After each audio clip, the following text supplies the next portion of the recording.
Pemirsa, masyarakat diimbau untuk mengurangi mobilitas jelang hari libur Natal dan Tahun Baru, apalagi liburan keluar kota, guna mencegah lonjakan gelombang ketiga pandemi COVID-19. Masyarakat pun diingatkan untuk senantiasa disiplin menjaga protokol kesehatan dan juga menerapkan gaya hidup sehat.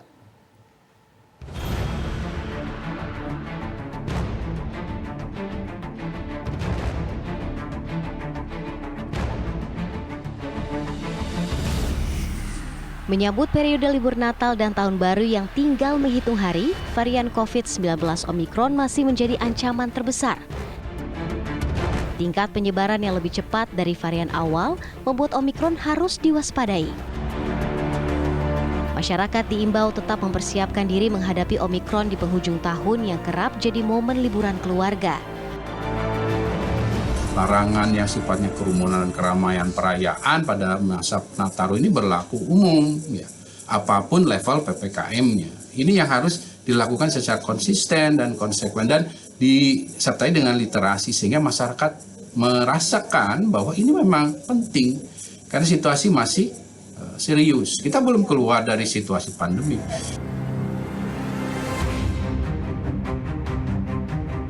Vaksinasi menjadi penting, apalagi jika ada rencana bepergian. Vaksin booster dan vaksin untuk anak-anak juga sudah mulai bisa diberikan sehingga bisa menjadi pelindung dari dalam tubuh.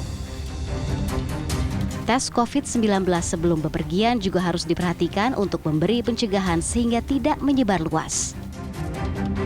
Mengetahui status COVID-19 di daerah tujuan masih tinggi atau rendah sangat berguna bagi mereka yang hendak menentukan lokasi dalam bepergian.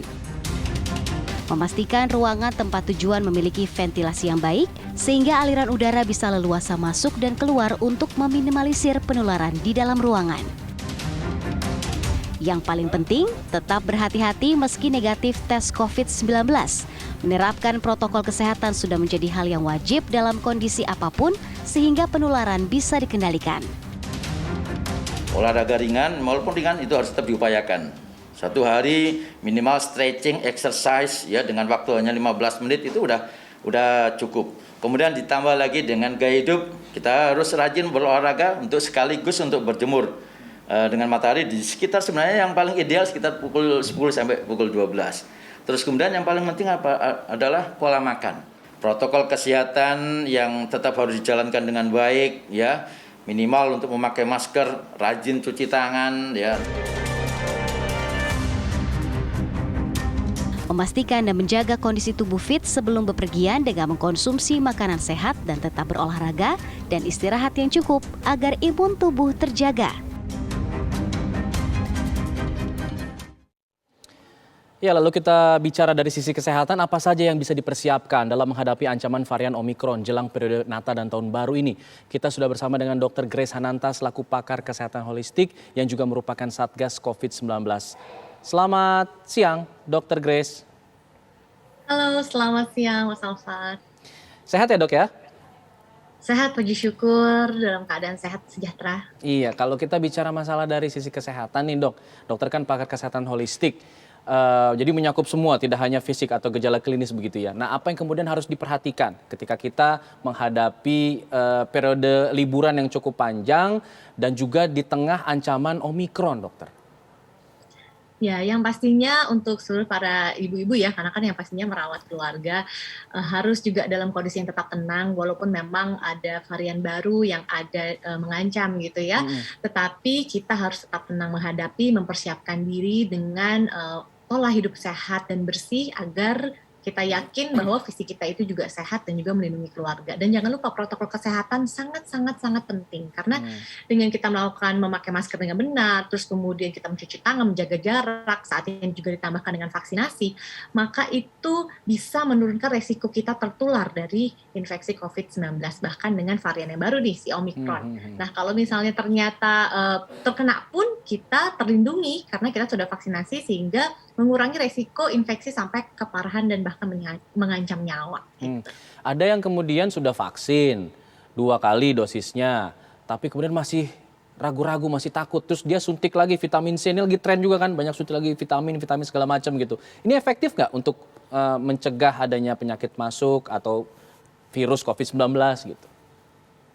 Iya, efektif. Jadi memang dengan suntikan booster vitamin gitu ya, akan juga meningkatkan antibodi kita atau meningkatkan imunitas kita agar kita tidak mudah tertular, baik itu COVID-19 maupun penyakit virus lainnya atau penyakit menular lainnya gitu. Tetapi yang harus diwaspadai nih adalah bagaimana kita harus melihat bahwa kondisi tubuh kita memang bisa tidak untuk menerima vitamin-vitamin tersebut. Karena misalnya kalau misalnya kita tahu ada gangguan ginjal misalnya atau ada gangguan kesehatan yang lainnya, maka kita harus konsultasikan terlebih dahulu terhadap pakarnya atau dokternya, sehingga dosis yang diberikan, kemudian vitamin apa saja yang diberikan itu dapat disesuaikan dengan kebutuhan. Jadi Ya, nggak bisa jangan sampai kita sembarangan maunya juga ya, sehat, tiba-tiba tapi karena pengen kelebihan vaksin malah lagi ya, jadi mengganggu pengen kesehatan kita. vitamin lagi, jadi nggak bisa sembarangan gitu dok ya?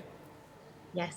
Oke, kalau kita bicara masalah tadi vaksin booster, ini juga lagi diminati nih, karena mau jalan-jalan akhir tahun gitu. Tapi sebenarnya booster juga apakah harus koordinasi lagi sama dokter atau pakarnya? Karena kan mengingat tadi tubuh juga butuh yang benar untuk asupannya ke dalamnya gitu. Ya, jadi memang booster itu memang sangat diperlukan, terutama dalam kondisi pandemi seperti ini ya. Paling kita tahu kan booster itu akan dilaksanakan oleh pemerintah secara gratis untuk pemilik BPJS itu kan di tahun depan ya, di awal tahun 2022. Tapi untuk yang sekarang apabila memang bisa mendapatkan booster maka itu juga akan membantu untuk meningkatkan imunitas. Tetapi kembali lagi walaupun kita sudah vaksinasi booster bukan berarti kita tidak bisa tertular dari infeksi virus corona ataupun virus maksudnya yang lain ya, virus yang lain. Tetapi pada saat kita sudah booster untuk virus corona, maka tetap protokol kesehatan menjadi pelindung juga yang utama. Gitu. Karena vaksin tidak melindungi 100%, tapi kalau mau 100%, vaksin ditambahkan dengan protokol kesehatan, yaitu pakai masker dengan benar, mencuci tangan, dan juga jaga jarak, hindari kerumunan.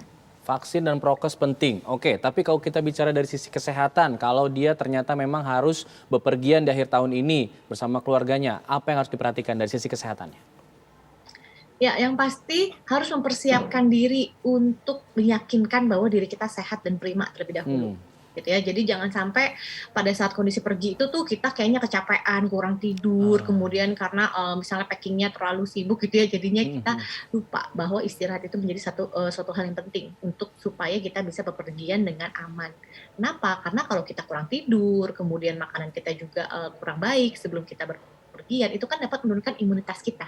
Iya, iya. Jadi untuk perlindungannya tetap pastikan diri kita sehat, pastikan bahwa kita juga memilih masker yang memang baik untuk diri kita ya, baik ukurannya, baik jenis maskernya gitu ya, untuk dapat melindungi dengan benar. Kemudian juga kita tetap mengkonsumsi vitamin dan suplemen yang memang dibutuhkan untuk tubuh kita selama perjalanan.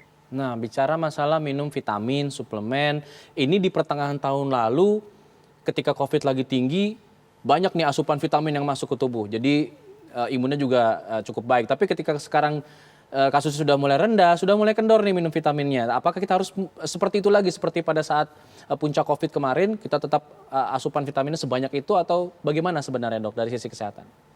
Iya, baik. Kalau misalnya saat ini kita dalam kondisi pola makan kita juga seimbang ya, gizi seimbang. Jadi makan sayur, makan buah di kesehariannya, kemudian kita juga mengkonsumsi proteinnya nabati dan hewani. Jadi lengkap ya, karbohidrat juga yang sehat.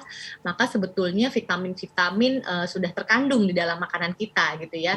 Jadi suplemennya kalau kita bicara vitamin A, vitamin E, vitamin C gitu ya. Bahkan vitamin P, tahu nggak vitamin P itu antioksidan ya. Itu tuh sudah terkandung di dalam makanan kita. Tapi kalau kita bicara sekarang apa saja yang harus kita teruskan untuk supaya kita memiliki daya tahan tubuh yang baik, yang penting adalah vitamin D dan K2. Karena mereka itu tidak bisa kalau kita minum vitamin D itu seperti vitamin C. Kalau vitamin C kan kayaknya segernya langsung terasa ya, gitu ya. Setelah seger terasa kita bisa aktivitas, kayaknya kalau misalnya sedang dalam kondisi kurang sehat juga sembuhnya bisa lebih cepat karena vitamin C. Tapi kalau dia kelebihan dalam tubuh, dia dikeluarkan oleh ginjal kita gitu. Tapi kalau vitamin D dia harus kita minum rutin. Jadi nggak bisa kita tahu manfaatnya kalau kita minum cuma 10 hari, 1 bulan, 2 bulan, belum. Gitu. Jadi kita harus konsumsi terus, bahkan sampai seterusnya ya. Karena kita itu, apalagi warga Indonesia, membutuhkan vitamin D untuk imunitas atau kekuatan daya tahan tubuh kita. Tulang kita sehat, imunitas kita sehat, kemudian hormon kita juga bisa baik, seimbang, bahkan menurunkan resiko terjadinya autoimun, bahkan juga bisa menurunkan keparahan dari autoimun. Oke, vitamin D dan K2 dicatat ya, rutin. Oke, dokter kan pakar kesehatan holistik. Nah, untuk bisa sehat dan bugar secara holistik, secara menyeluruh, tidak hanya dari sisi medis nih, bagaimana dok melihatnya? Iya, yang paling penting kita adalah sebagai manusia itu fitrahnya kita harus menyadari sebetulnya diri kita ini seperti apa respon tubuhnya. Karena setiap tubuh manusia itu sangat berbeda, baik itu satu dengan yang lainnya. Sehingga yang pertama harus kita pahami adalah bagaimana respon tubuh kita terhadap misalnya makanan kita, terhadap lingkungan kita gitu ya. Karena kalau ternyata kita mengikuti satu porsi menu sehat untuk semuanya gitu, ada yang nggak bisa kan. Jadi ternyata ada makanan-makanan tertentu yang nggak cocok dengan tubuh kita dan ternyata karena nggak cocok imunitas kita turun. Jadi mudah terpapar oleh virus-virus baik itu corona maupun virus dan bakteri lainnya. Jadi yang pertama sadari dulu kita respon tubuhnya seperti apa. Yang kedua tetap tenang gitu ya, karena kita tahu ada hubungannya antara psikis kita dengan tubuh kita. Dan juga kesehatan pencernaan kita itu juga ada hubungannya dengan otak kita atau neurotransmitter kita. Jadi kita pilihlah asupan makanan yang memang bagus untuk tubuh kita, yaitu yang paling penting contohnya adalah probiotik. Sadar akan kondisi tubuh dan juga tetap tenang menghadapi segala sesuatu sehingga membuat kondisi tubuh kita juga lebih fit. Terima kasih Dr. Grace Sananta sudah bergabung sama kami. Tetap sehat, salam sehat dokter. Selamat siang. Terima kasih, selamat siang Mas Alfred.